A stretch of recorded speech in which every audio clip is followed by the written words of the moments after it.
Magandang gabi po sa ating lahat, mga kapatid, mga kababayan.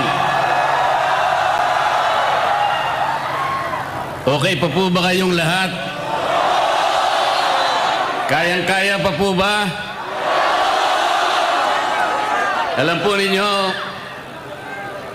ang isang malayang pagpapahayag at maramihang pagtitipon, kagaya ng ating ginagawa ngayong gabi, ay kapwa karapatan na pinoproteksyonan ng ating saligang batas. Ang layunin ay naihayag na po ng nakaraang nakapagsalita sa atin. Tatlong bagay po ang ating hinahanap: ang transparency, accountability, at justice. Transparency. Sa konteksto po ng ginagawa na pag-uusisa at pag-iimbestiga sa mga anomalyang paglalatag ng flood control project sa ating bansa, ito ay dapat lantad, bukas, katanggap-tanggap at makatotohanan. Hindi kagaya ng nakikita natin ngayon. Ako po ay magbibigay sa inyo ng mga ilang halimbawa. Halimbawa, nung ako po ay chairman pa ng Blue Ribbon Committee.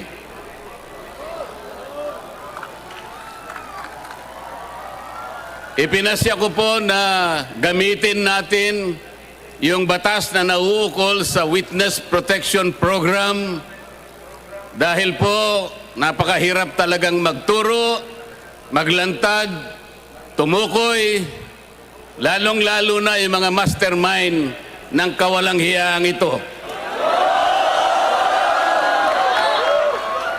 Meron pong nagkusa, kahit alam nilang mahirap at magsasakripisyo sila, sapagkat manganganib ang kanilang buhay, pati na ang kanilang pamilya. Ang tinutukoy ko po ay ang mag-asawang Diskaya. Para sa ganon ay makatulong sila sa Estado na hanapin natin kung sino yung utak, kung sino ang mastermind. Hindi pa po nakapagsisimula ang proseso, ay pinagsikapan na po na sila ay pigilan. Dahil sa umpisa pa lamang ng kanilang sworn statement, natukoy na nila initially 17 members of the House of Representatives. Kaagad sinabi na noon ay Secretary ng Department of Justice, Boying Remulla, na bago maproseso ang aplikasyon ng mga Diskaya upang baka sakaling sila ay maging testigo ng Estado, kailangan muna silang magsoli ng inaakala niyang nakulimbat nila. Ang sabi ko po sa kanya, hindi naman po pwedeng sa aplikasyon pa lang, sa pagpoproseso pa lang, ay bibigyan mo na sila ng isang requirement na kailanman ay hindi nakasulat sa ilalim ng batas. Ngunit, pinilit po niya. Ang sabi ko pa sa kanya, ang korte lamang ang magsasabi kung magkano ang isusuli ng isang tao pagkatapos ng paglilitis.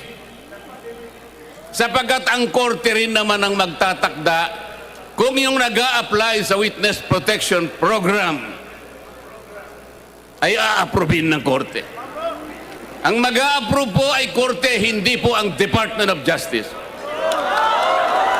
Ngunit dahil ayaw po nila, natatakot sila na baka sakaling magsalita pa ang mga Diskaya, hanggang ngayon ay hindi nila pinapayagang ang proseso para sila ay makapag-apply.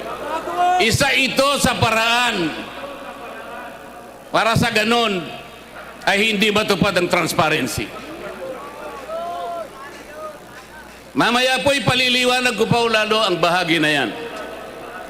Ang isa pa po na testigo na inaakala ko na pinakatotoo the most credible witness ever produced by the Blue Ribbon Committee, Orly Gutesa.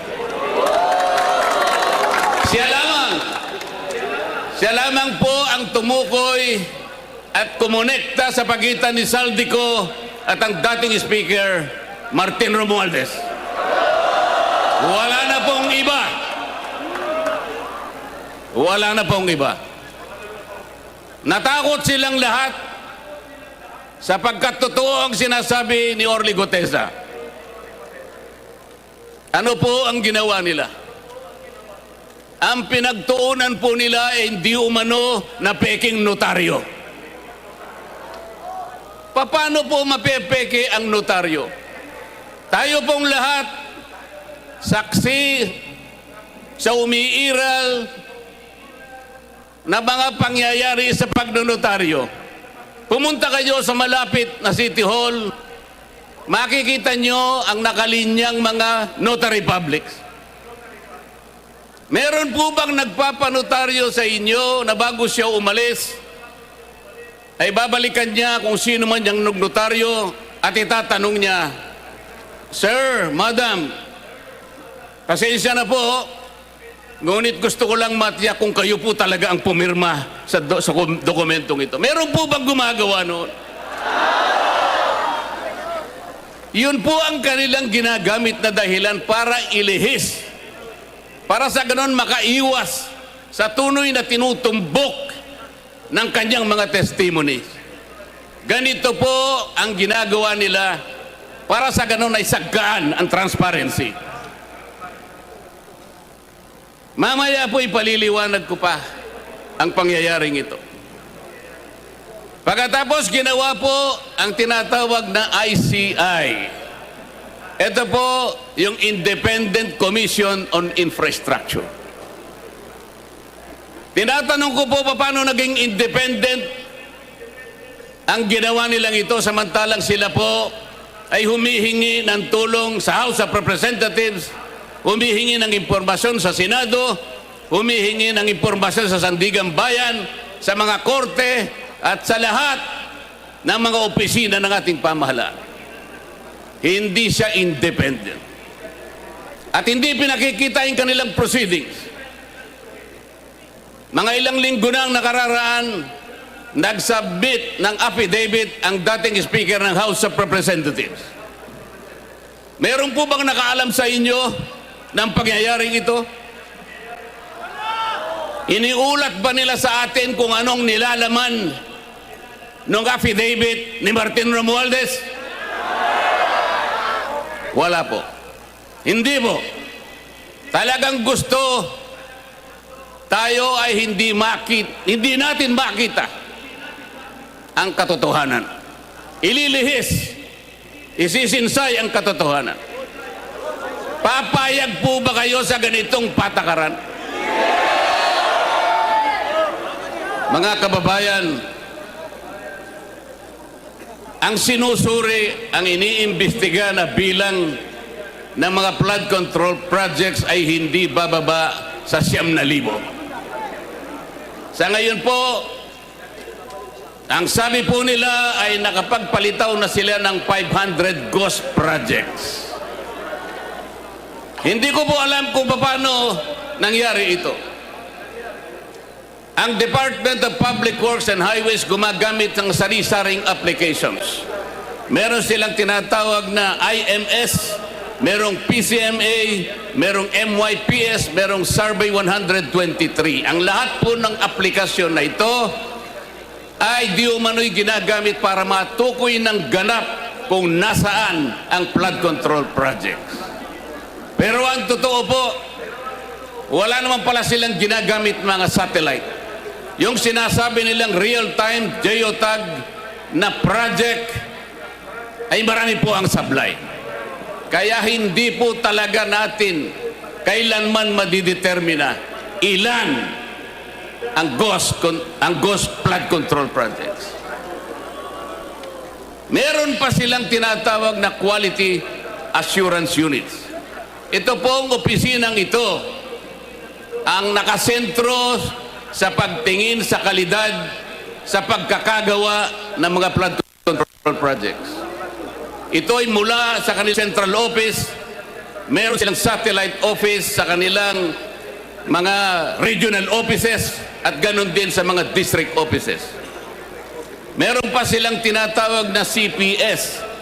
Ito po ay yung sistema para sukatin ang competence, ang kakayahan, ang kalidad ng mga contractors na gagamitin. Kung lahat ng pamamaraan na ito, kung lahat ng sistemang ito ay kanilang sinunod, kailanman ay hindi magkakaroon ng ghost projects. Anong ibig sabihin po nito? Hindi po nila sinunod ang mga tuntunin. Nagbulag-bulagan sila sa mga tuntunin. Sapagkat ang pinag-uusapan natin ngayon, mga kababayan, ay halos 1 trilyon piso na nakulimbat sa kaban ng bayan. Ito na po siguro ang pinakamalaking pagnanakaw sa kasaysayan ng Republika ng Pilipinas. Tama po ang mga sinabi ng naunang nagsalita sa atin. Kailangan po natin talaga ang transparency. Kailangan po natin talaga ang accountability. Kung walang transparency, hindi natin makikita, hindi malalantad sa ating lahat. Kung sino ang utak, kung sinong pinuno, kung sinong nag-isip ng lahat ng bagay nito. At kung hindi sila magiging accountable kahit kailan, ay hindi magkakaroon ng hustisya sa ating bansa.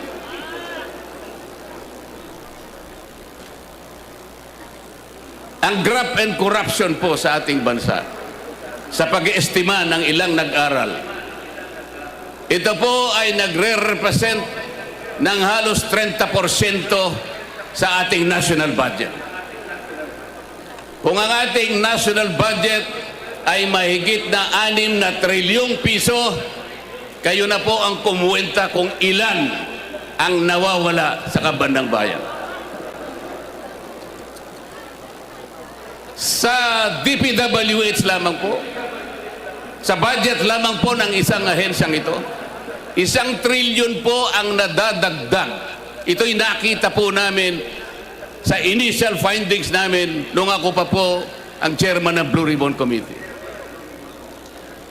Dinadagdagan nila kung ano yung ceiling na binigay ng Department of Budget and Management.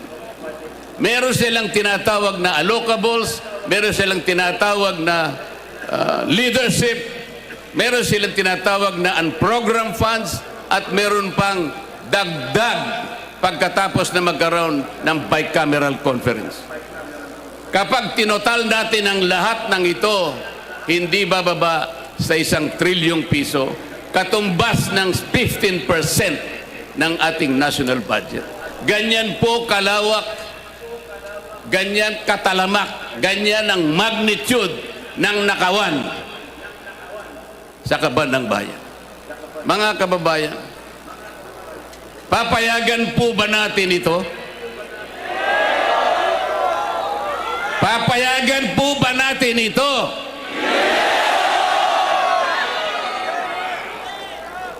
Ano po ang nangyari dahil ganito nga ang naging resulta ng mga pangyayari?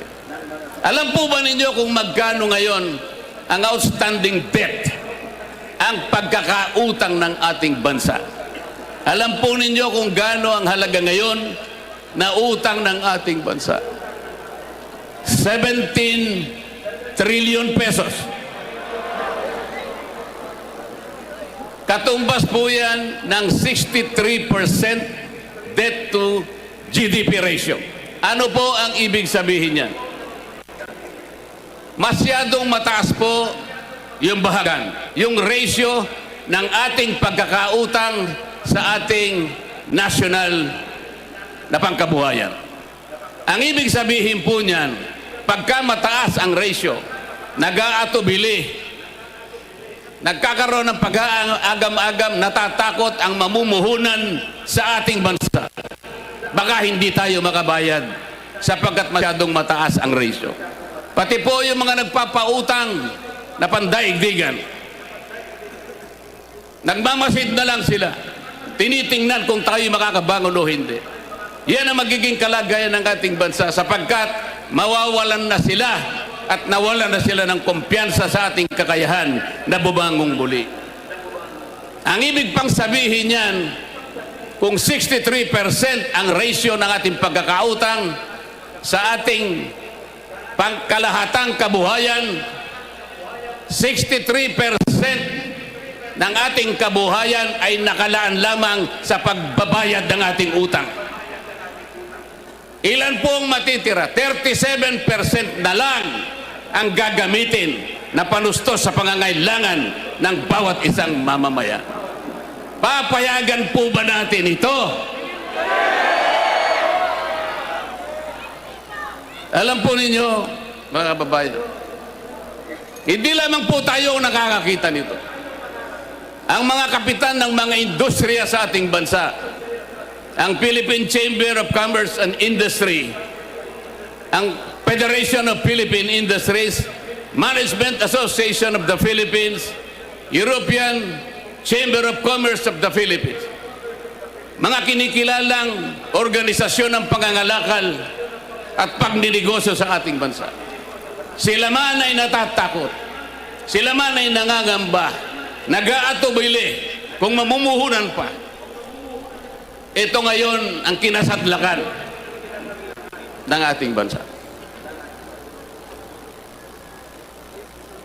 Yung pong namumuhunan na nanggagaling sa iba't ibang bansa o ang tinatawag nilang foreign direct investments. Ito po ay napakamabisang asset na nagagamit natin para palakihin, para pasiglahin ang ating ekonomiya. Alam po ba ninyo kung anong nangyari? 40% ng dumarating na investment sa ating bansa ay bumagsak. 40% na mahigit po. Ang sabi pa nila, at nabanggit na po kanina, ang ating stock market is the worst performing stock market in this region. Ang ating pera, ang ating piso na ngayon ay halos 60 pesos per $1.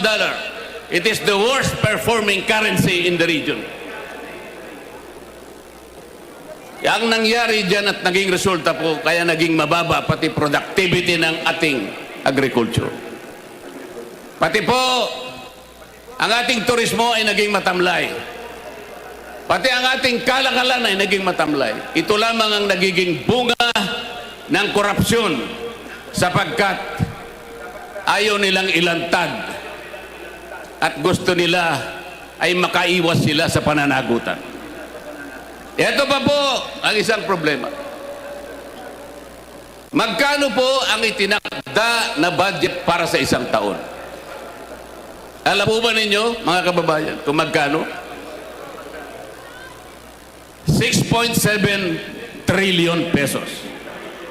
Yan po ang magiging budget natin sa susunod na taon. Magkano naman po ang kikitain natin o tinatawag na projected revenue sa isang taon? 5 trillion daw po. Sa makatwid, mas malaki po ang ating gagastusin kaysa ating kikitain. Magkaka-deficit po tayo ng 1.7 trillion pesos na uutangin na naman natin sa susunod na taon. Ano po ang ibig sabihin nito? Yung 1.7 trillion na uutangin natin, mangangahulugan na tayo po ay mangungutang ng 142 billion bawat buwan. 4.7 billion bawat araw. O katumbas ng 197 million bawat oras.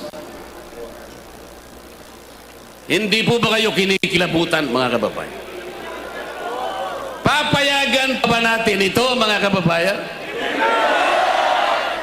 Hindi ba dapat ilantad lahat kung sino ang gumawa ng kawalang-hiyaan na ito?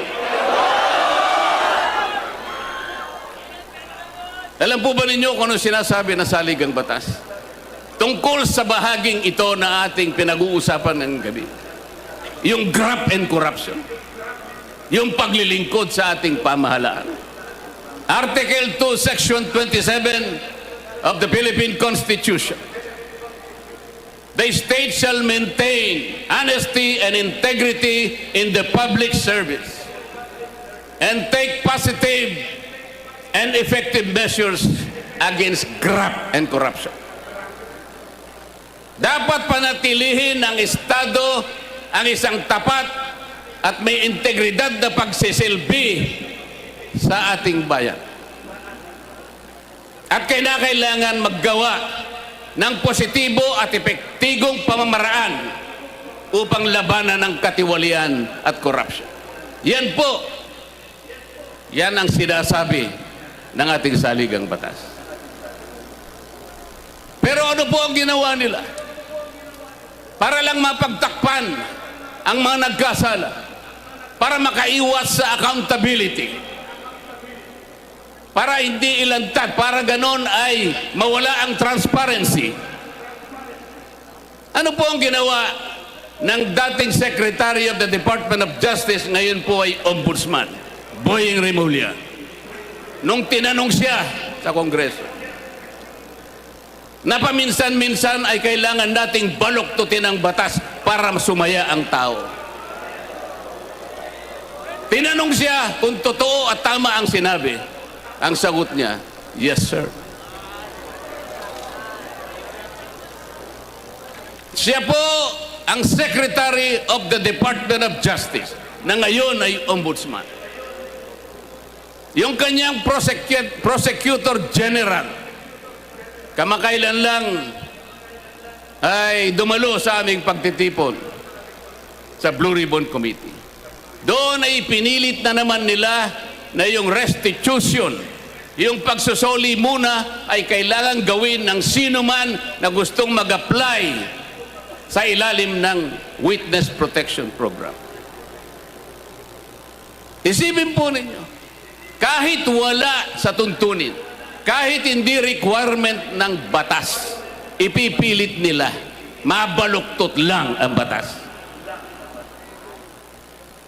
Kayo po ba, kapag pumunta kayo sa isang restaurant, ang unang pupuntahan, o ang unang pupunta sa inyo ay yung waiter, ibibigay yung menu. Doon ay makakapamili kayo kung anong gusto ninyong kainin. Halimbawa po, ay pinili ninyo na iluto para sa inyo ay paksiw. Paksiw na bangus, halimbawa.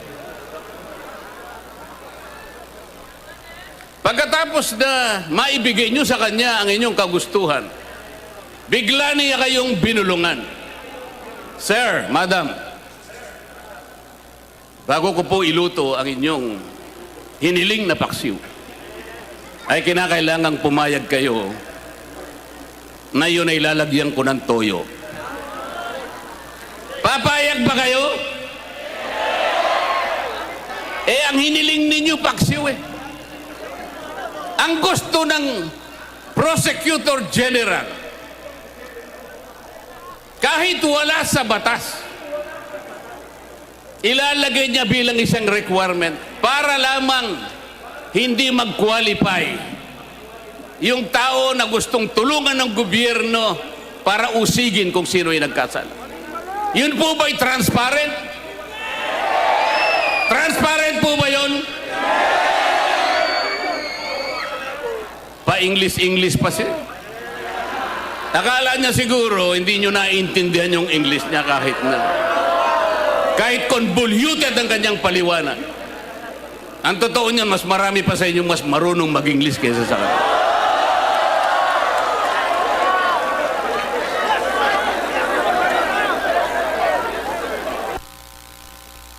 Lumabas ang video ni Saldico.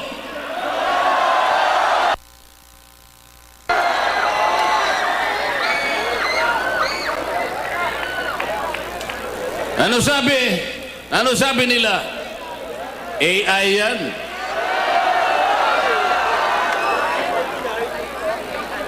Ano? Sasagkain na naman nila yung transparency. Palalabuin na naman nila. Para sa ganon, yung accountability ay hindi natin may pipilit. AI ba yun? Yung AI walang anino eh. Nakikita ko yung anino ni Saldico.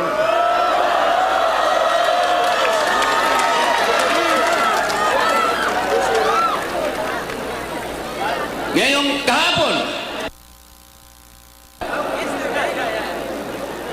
dahil nakita nila yung paglalahad, yung video recording ni Saldico na sinasabi nilang AI. Paano magiging AI? Ito'y unang lumabas sa official page ni Saldico mismo.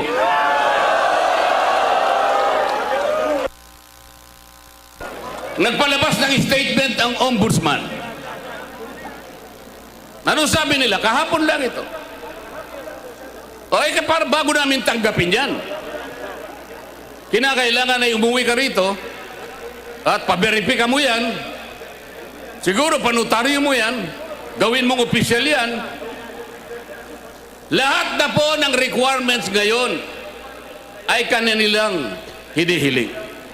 Nakalimutan nila sa mismong charter ng ombudsman, yung mismong batas na gumawa sa opisina ng ombudsman.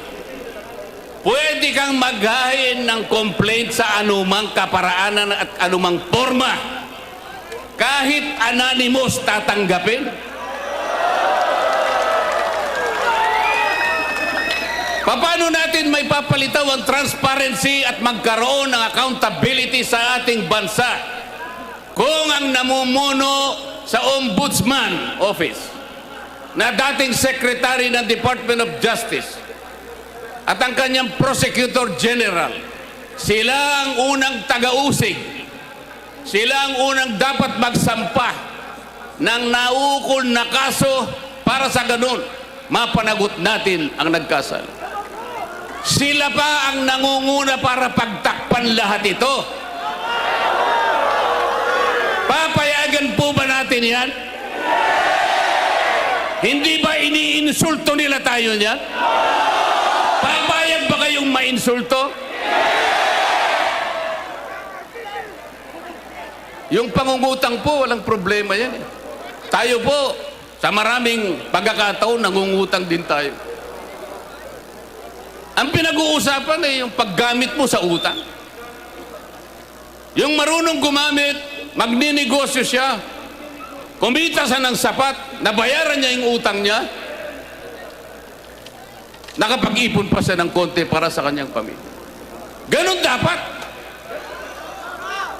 Mangungutang tayo para kulimbatin. Mangungutang ka, hindi para sa ikalalaki, ikasisigla ng ekonomiya.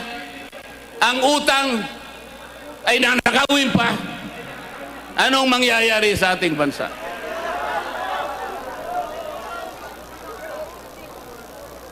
Mga kababayan, naalala ko po si Isaac sa panahon ng bayang Israel. Noong panahon ni Isaac, ang daming nainggit sa kanya. Gumagawa siya ng mga balon, naguhukay ng mga balon. Yung mga kalaban niya, mga Pilisteo, inggit na inggit sa kanya sapagkat nakatutulong siya sa mga komunidad. Lahat ng mga balon na kanyang hinuhukay, tinatapunan nila ng dumi. Pero hindi na bagabag si Isaac. Hindi siya tumigil. Alam niya ang kanyang misyon. Alam niya ang kanyang pupuntahan. Marami sa atin ang kagaya ni Isaac, mga kababayan. Si Isaac hindi niya pinatos ang mga duming ipinupukol sa kanya. Ang mga duming itinatapon sa mga balon na kanyang ginagawa. Ayaw niya nang pansinin. Katulad kanina na sinabi ng isang nagsalita sa ating harapan. Pati pala itong ginagawa natin na isang karapatan ng bawat Pilipino sapagkat ang ating kagustuhang hilingin sa ating pamahalaan na iwasto at bigyan ng lunas ang ating karangingan sapagkat nakita natin ang epekto ng malawakang pagbaha. Ito po ay protektado ng saligang batas. Kaya kailangan po nating bantayan. Kailangan pa ulit-ulit kung kinakailangan nating ipaalala sa ating pamahalaan na ang transparency at pananagutan ay ito lamang ang tanging dahilan para tayo'y magkamit ng katarungan. At ang katarungang ito ay siyang magdadala ng biyaya ng demokrasya na ating pagsasaluhan bilang isang bansa. Salamat po sa inyong pagkakaisa. Salamat po sa inyong pakikiisa sa ating pamamahala. Mabuhay po